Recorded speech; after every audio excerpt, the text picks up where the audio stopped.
Levy podcast. I am your host, Kimberly Levy. You guys, we had our baby. So I am super excited to share with you. By now you probably know her name. Drum roll, please. London Harper Levy. She is a bundle of joy, you guys. I'm obsessed with her. And here's what's really cool. When I was in labor, you guys are going to think I'm nuts. When I was in labor, I actually recorded it on my voice notes, and I'm going to share it with you guys. So you're going to get the play-by-play of our labor, of our birth story, and I should probably fill in some details as well. So I'm super excited to share that with you coming up. And I also wanted to maybe give you some highlights of things. So maybe we can talk about her name for a minute. Does that sound good? All right. Her name was a journey, not a destination. So if any of you guys have ever tried to name a baby, you know, well, for some of you, it might be pretty easy. I feel like there's two kinds of people. Like, you either have the people that totally know exactly what they're going to name their baby since they were like 12 years old. I really do have friends that they were like, oh yeah, when I got married, I just told my husband the names of our kids. I'm like, oh wow, you're on top of that. Brian and I, not so much. So Brian and I have this completely broken process of naming our babies where I try and initiate the discussion before I'm even pregnant.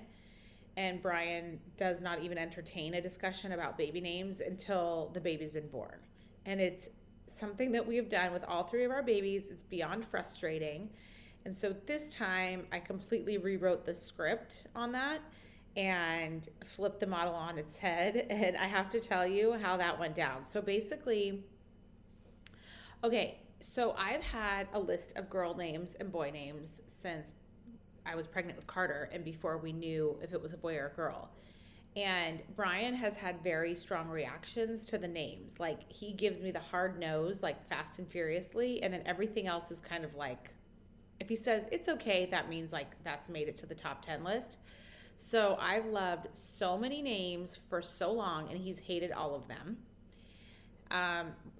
Kind of through that process of now naming 3 kids, I realized some of his like rules. I'll call them, I mean, he doesn't call them his rules, but they're essentially his rules to naming a baby. So he does not like location names.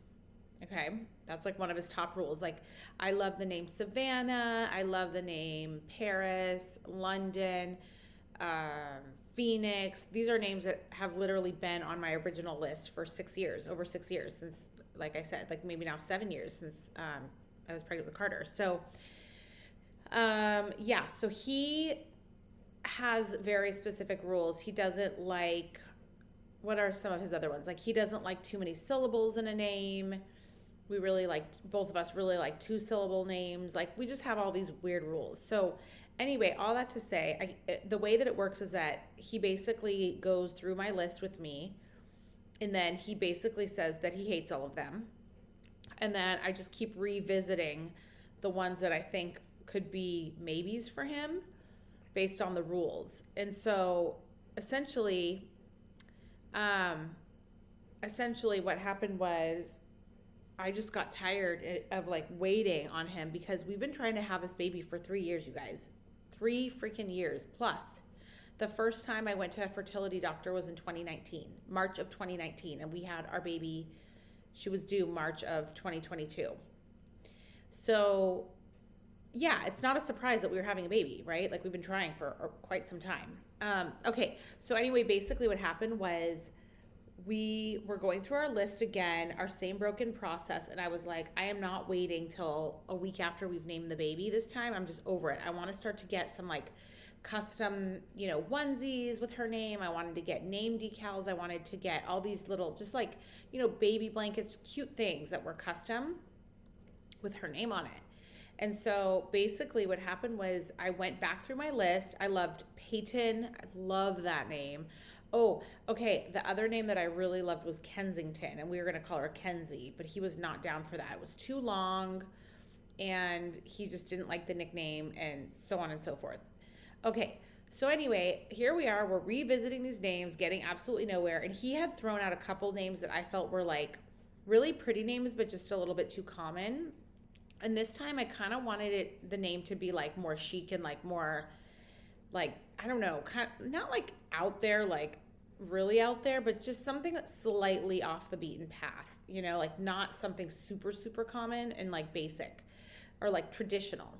Okay, so anyway, so as we're going through the list, I'm going through like the full list again because we've already gone through the ones that I think satisfy his rules and we're just getting nowhere. So then I start going back through all of the names again. And when I say London, he finally goes, "It's okay." And I'm like, "Wait, it's okay?" I thought it was a hard no because you don't like location names. He's like, "It's okay. I lived in London and, I really enjoyed my time there." So I'm like, I'm kind of obsessed with that name. And I mean, I really liked Kensington. And we thought we were going to name her Bella at first. And so the kids got attached to that. And anyway, so here we are, we're going through this. And so long story short, by the time he and I finally found one name we both liked, which again, London has been on our list for literally 6.5, 7 years at this point. And he has told me no for that long because it's a location. Like the fact that he was breaking a rule and could like really lean into one of these like cooler names rather than the names he really was kind of interested in, like was exciting. So I was like, he's like, well, let's just start. He's like, you know what I'd like to do? I'm like, what? He's like, let's just start like practicing using it. So what do? I turn around, I start ordering all the things I want custom with her name, knowing that it's basically going to shut down our discussion and like get him warmed up to it. So I go on Etsy, make this whole name decal. I like designed it myself, downloaded the prints, so on and so forth. We end up hanging the name. Okay, so then I like get all this custom stuff. And then as we go into the birth, we basically have her name. And he also does not like the middle name Harper. He hates the name Harper. It's also been on my list this entire time. And he's always said he doesn't like it.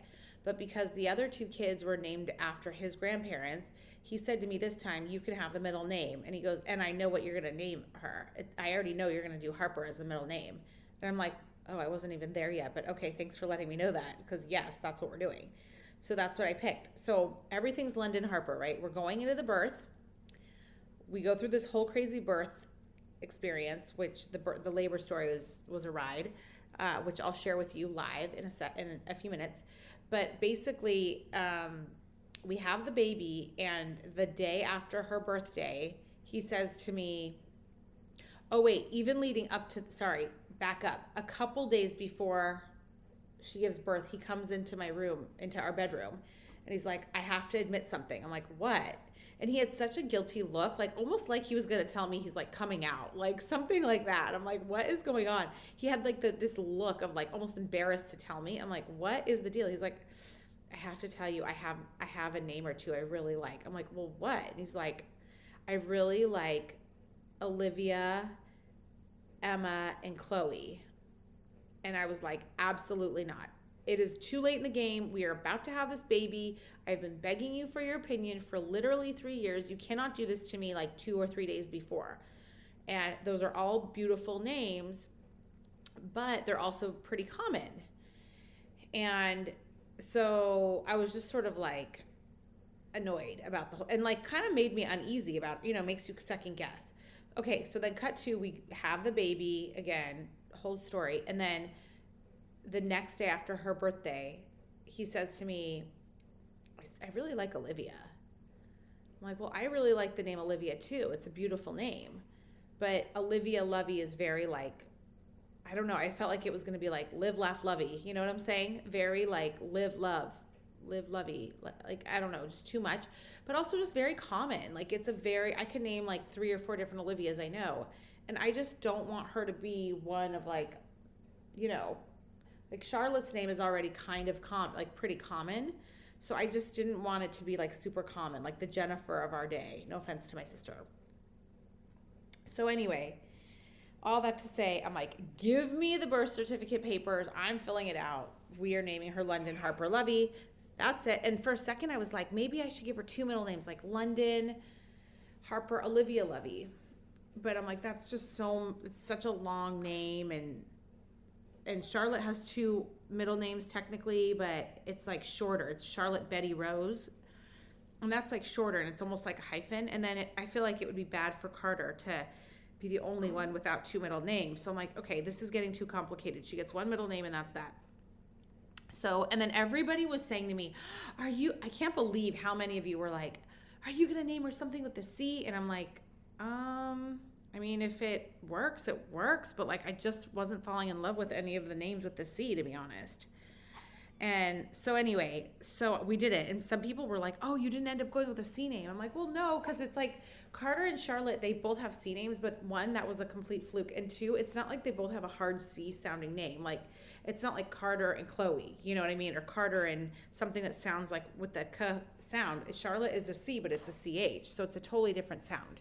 So I just didn't want to pick a name that I was like settling on just to like force a C, because in reality, like, what value does that bring to their life? Like, oh, we all have C names. Like, who cares? You know what I'm saying?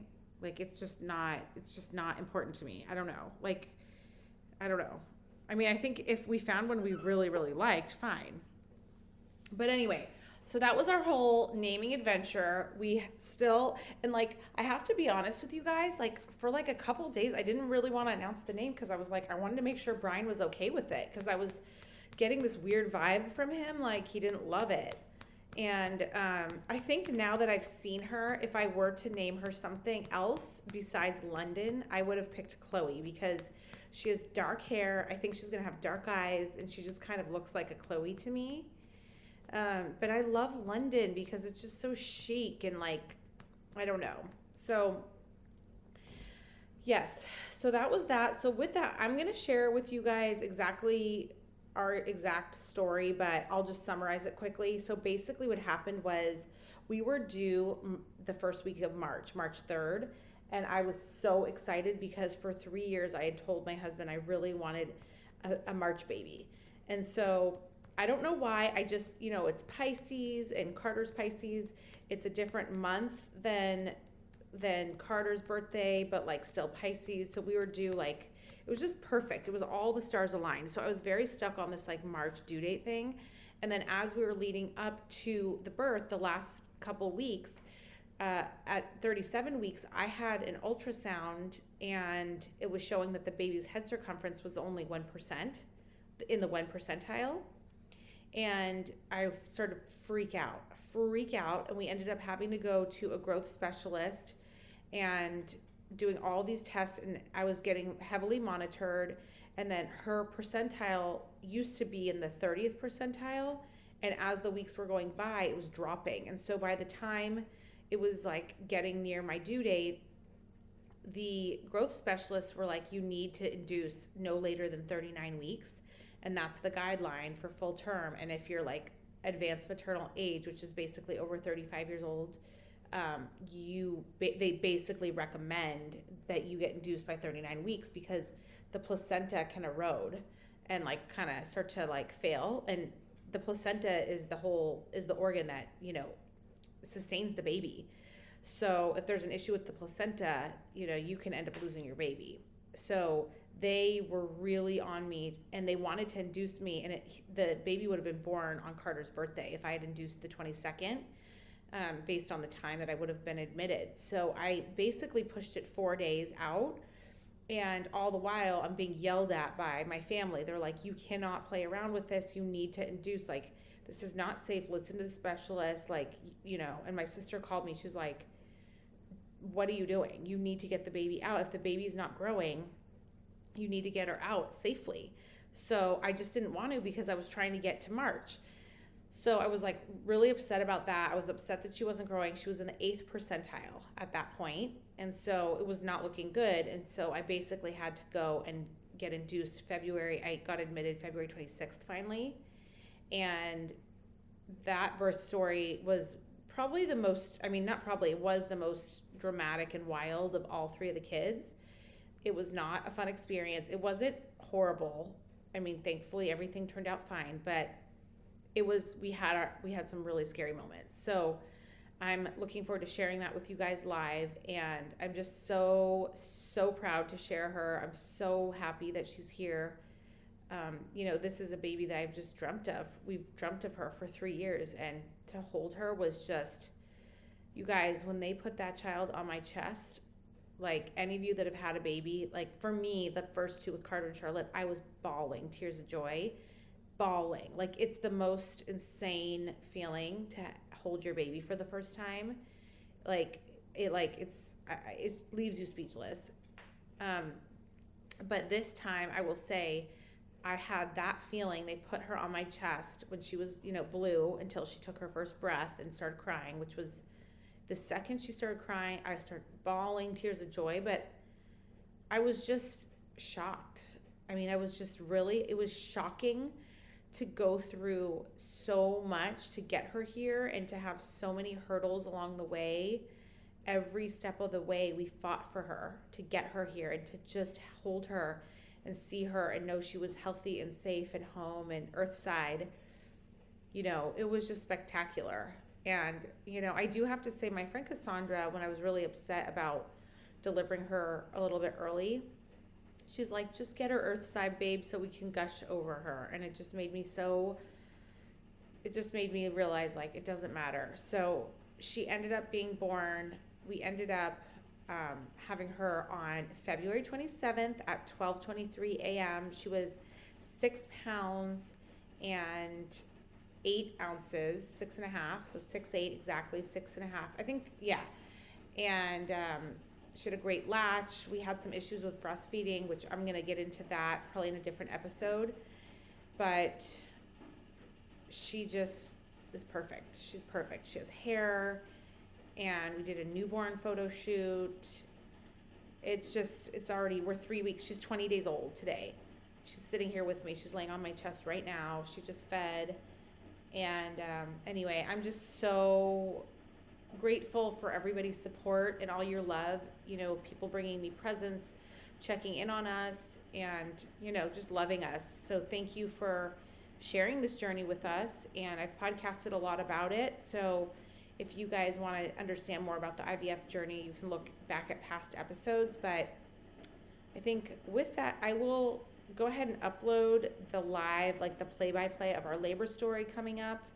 And I just wanted to share the ending with you guys here because I don't have a recording, or maybe I do have a quick one about it. But yeah, I hope you guys enjoy this.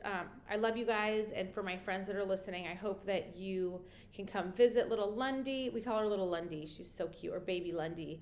And the kids are obsessed with her. And I'm so excited to finally get to share this story with all of you guys, and I love you. So with that, enjoy our labor. Okay, we are checked in. It's 9:30 on delivery day, February 26th, Saturday, right? And yes, Brian's like, are you making a podcast? And Brian is currently eating an Egg McMuffin like the good husband he is, but don't worry, he fed me one first before we got here, because now we're only on clear liquids. How come you're not eating the sausage? Oh, God. It's like the best part. But anyway, okay, we digress. So then, I have on my cute little labor gown, right? Adorbs. And Janice is our nurse and Dr. Tracy. And so they checked me, and I'm 1 centimeter, which was shocking, and 50 to 60% effaced. And then -3 is the position of the baby, meaning she's engaged in the pelvis, but still kind of higher. And then they just started Cytotec, which basically softens and ripens your cervix, and they might do a Foley balloon to expand the cervix to dilate you more. And anything else, Brian? We got a gorgeous view. I'm looking at the Hollywood sign. It's like ridiculous, beautiful. Hollywood Hills, Pacific Design Center. Really all good. We did cord blood stuff. Anything else? Brian's just crushing a sandwich. Nope. Said bye to the kids. Becky's home. Nice, warm, sunny day. I'm going to Bobby's house. Oh, Brian is going to his mom's house for a break. Are you tired? No. Okay. All right. That's it. Signing off. Okay. Here we are in labor. Brian, how are we doing in labor? Good. We're doing good? Okay, good. Okay, so we let's see, we had Cervidil to dilate me at 9:30. 10:30 they put in the balloon, the Foley balloon, to help open the cervix, which hurts like a bitch, pardon my French. And now I'm having contractions that feel like bad poop pains, and they're coming pretty fast. And yeah, that's pretty much what's going down until about 1:30. They're going to start the Pitocin, and then I'm going to get the epidural then. And yeah, Brian did all the cord blood and tissue banking stuff. We got a picture of the Hollywood sign, and it's baby girl's birthday, so it's really it.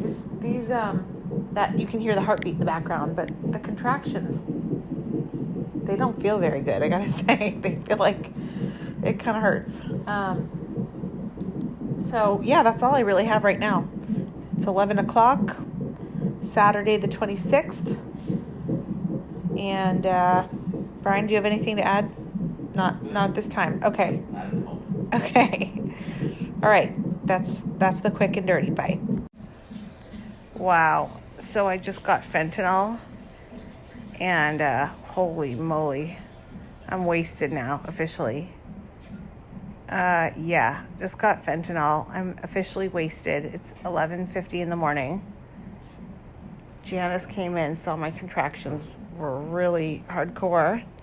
Still have the balloon in me. And these drugs are doing their job. Am I contracting? I can't even feel anything anymore. This is so awesome. These drugs are the best. I feel like the room's spinning, but it's like the best vibes. These are the best party vibes I've ever had. All right. Really, the only thing I could possibly do, if you really want to see it, I could FaceTime from my phone and try to angle it to get that so you can see it on yours. Oh. Okay, we can play with that. I would love to see the contractions, but I'm just going to close my eyes now because I'm pretty wasted and I feel so much better with these drugs. Okay, it's 1:15. Everybody's out getting lunch. I am about to be done with the balloon, and I'm in the room alone. I'm getting hungry, but having contractions, just so you guys know, when you have a contraction, it hurts like a bitch. Like it feels like someone's squeezing, like the worst poop pain. It just hurts. And then it like lasts for a couple seconds and then it just goes away. It's so weird. So 1:30. So basically they're going to start me on Pitocin soon, and hopefully before that I'll do an epidural. And I'd also like to have some soup because you can only have clear liquids. So things are going well, and loving my labor gown. It's really awesome. I can link it on my Instagram if you guys want it. And then Brian has like a cute little dad scrub outfit that I can also link if anyone's interested in that. But yeah, beautiful view, great room. I'm just kind of getting hungry. And yeah, like I said, when these contractions come, they don't feel great. So all good check-in. I'm sure the next 15 minutes we're going to have a lot more action going on. So I'm gearing up for that. This is the quiet before the storm, as they say. Signing off. Okay, so now it is 2:53 p.m. Just got the epidural. Hell yes. Like amazing. Let's see. So I was having really strong contractions 2 minutes apart. And I asked for the attending, which is the head anesthesiologist, because to do the epidural. And so I waited an extra 15 minutes, and just to make sure that I really got it right. And it kicked in like, oh, it feels so much better. Like, I can't even tell you. Like, amazing. If there's any question, I highly recommend the epidural. I had been contracting since 10:30, so went 10:30 to about 2:30, 10:30, 11:30, 12:30, 1:30, 2:30. 4 hours of strong contractions every 2 to 4 minutes. And had that experience, and I'm done with that, so I'm glad. So now the next thing is they're going to take out the balloon, in about 15 minutes. She has me laying on my left side, right after the epidural, I think, so that it's like evenly distributed, and then she's gonna move me after 15 minutes to my right side so that my whole body gets the benefit of the epidural, which is amazing. And then she'll take out the balloon. Once the balloon is out, I should be dilated 3 centimeters. And let's see. Oh, and she started the Pitocin, but she started it at a 2, which is low, goes up to 10. She started it low because I was contracting so well on my own and so much. They actually wanted to wait to give me Pitocin because my contractions were so strong and so close together. So that was kind of interesting. So, yep, that's the update. Brian tried to watch the epidural, but they made him sit on the couch and move away because of, if they pass out, I guess. If you pass out, they something with sterilization, and if you pass out, they don't want you compromising the whole situation. So that was kind of funny. But yeah, epidural did not hurt. A little bit of discomfort, took maybe 5 minutes. But again, I had the main guy here, the head guy. So she said, the nurse, Janice, said he did it in 5 minutes, and sometimes it'll take 20 minutes if you have someone that's like a student. So that's a pro tip. And the hospital gown that I'm using, supposedly you can pull it down and do it that way, but that really didn't work. The guy had to tape the gown up, which was fine. It's totally fine. But anyway, so that's that. All right. I'll check in soon. I mean, it's going to get busy. Again, very much still kind of on the calmer side before the storm, as you guys can imagine. So she's coming back to give me the catheter, take out the balloon, and that's about it. All right. Signing off for now. Okay, well, that was scary. The beeping in the back is the baby's heart rate. So basically what happened was, since we last spoke, was they basically had taken out the balloon and then put in the catheter, right? And then the doctor came in and broke my water. And then she started like moving the baby's hand that was by her head. And then next thing I know, like they start like moving me and trying to change the sensors around and all this stuff. And they just started to it was the nurse and the doctor, and they just kind of started to like go into like fast acting mode. I'm like, something's going on, like with her heart rate. And I had asked, I said, if something happens with the baby, like what happens? And this was like earlier this morning. And then the nurse was like, oh, you'll see like a team of like 20 people come in. I'm like, okay. So anyway, next thing I know, nurse had pushed a button and literally the entire team shows up, 20 people. I'm like, what is going on? And they're like, so anyway, the nurse, Brian, did she hit a button? She hit a button to get the whole team in. They all rush in, and then I don't know exactly what's going on, but obviously I know something's wrong. And then there was about 20 people that came in, and they're like all scrambling to like try and like, I don't know, get the monitor. Is that what happened, Brian? They were trying to like adjust the monitor, and then they're put a more accurate like heart rate monitor on. Yeah, they're trying to get a more accurate. Thank you, Brian. They're trying to get a more accurate heart rate monitor on, and they had me flipped to my hands and knees and covered my like all the bits, and just told me like to breathe, and they moved my pillow down. I'm like, I kept hearing like 10 people be like, is her stomach firm? Is her stomach firm? And they like, it was just, I'm like, something's wrong. I'm like, is my baby dying? What's going on? And the nurses and doctors were like really good. They were really calm, but they were like trying to position me certain ways and like have me on my hands and knees breathing, and went down to my elbows, and they're like, okay, so what's going to happen is we're going to wheel you into the OR, and we might do a C-section on you if we get there. I'm like, okay. And they're like, your job right now is just to keep breathing. And then they like couldn't get the heartbeat. And then they finally did. And then they were like, okay, just stay just right like that and breathe. And we're going to see if her heart rate goes back up. And I guess it was down to 60. So then it came back up to like 100 and then 110. And then they said, and then they all kind of slowly like left the room. The whole anesthesia team was here. I don't even know who the hell those people all were, but they all came in. And then they had turned off the Pitocin and basically said they're going to just let me hang out for like 15 minutes before they turn it back on to make sure her heart rate is stable. And they said there's no long-term impacts as long as her heart rate is good before and after. And that I guess what happens is when you break the water, the change of environment can like shock the baby. So they said, the team said it was the fourth one today that had happened, and one of the women did have to get wheeled in for a C-section. So anyway, that was that. So then everyone left, and then I was just kind of like traumatized. We got out a good cry. I did, me. And now the baby's heart rate is in the 120s to 130s, which is really good. But they have a different kind of monitor on it. Brian, is the monitor, where's the monitor? Baby's head. On the baby's head right now, which is, so it's like up in there? Okay, that's weird. All right, so anyway, so that was that. And now they restarted the Pitocin because all contractions had stopped.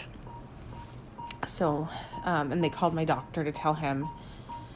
They also put a pulse oximeter on my finger.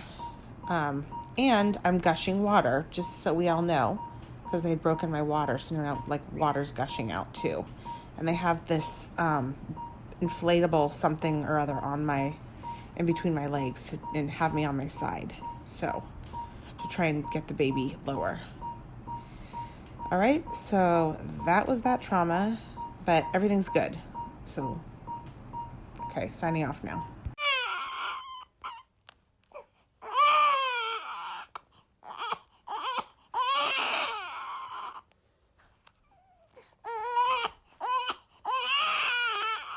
All right, Brian, what is our baby girl's name? Are you ready to announce it with me? Let's say it on 3. Ready? You got to pay me first before I podcast. I don't even get paid. I'm in the wrong business. I definitely am. Okay, ready? 1, 2, 3. Olivia Bolivia Lovey. Oh my God. Okay, we have named our baby, drum roll please, London Harper Lovey. And Brian is like lukewarm about it. So we love the name London. We also really liked Olivia, but felt that it was just a little too common. Hey, Kimmy.